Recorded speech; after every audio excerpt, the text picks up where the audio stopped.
Hi, అందరూ ఎలా ఉన్నారు? ఈ రోజు అయితే అరసవల్లిలో ఉన్న సూర్యనారాయణ స్వామి టెంపుల్ కి అయితే వచ్చాము. సమస్త లోకాలకు వెలుగునిస్తూ అలాగే ఆరోగ్య ప్రదాతగా పూజలు అయితే అందుకుంటున్నారు.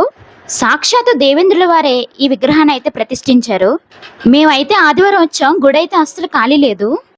మా మాయల పాపకైతే ఇక్కడే గుండు గీయిస్తున్నారు. ఎందుకంటే ఆ స్వామివారి పేరు కూడా పెట్టాం కాబట్టి. రూల్ ప్రకారంగా అయితే అత్త వల్ల కూర్చొని పుట్టింటికలు తీయించుకోవాలి. ఇది చేసిన అల్లరికి మా మాయ కూర్చోబెట్టుకుని తీయించారు. ఐస్ క్రీమ్ ఇస్తానంటేనే ఒప్పుకుంది గుండు గీయించుకోవడానికి. లాస్ట్ ఎలా చూసుకుంటుందో జుత్తేది అంటే గుండు గీయించుకున్న తర్వాత కోనేరులో అయితే స్నానం చేపించారు. కోనేరు దగ్గర కూడా చూసారా ఎంత మంది అయితే వచ్చారో, ఎక్కడెక్కడి నుంచో వచ్చారు ఆ స్వామివారిని దర్శించుకోవడానికి. రాయి చెట్టు కింద నాగేంద్రులకు అలాగే సూర్యనారాయణ స్వామికి దీపం అయితే పెట్టాము. చూస్తున్నారా, ఇక్కడ కూడా ఖాళీ లేదు.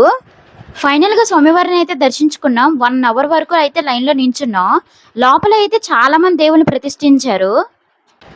స్వామివారి ఫోటోలు అలాగే ప్రసాదాలు కూడా ఇక్కడే తీసుకున్నాం. ఎందుకంటే పంచాలి కదండి అందరికీనా. అంతే ఈ వీడియో. బాయ్, సబ్స్క్రైబ్ చేసుకోండి.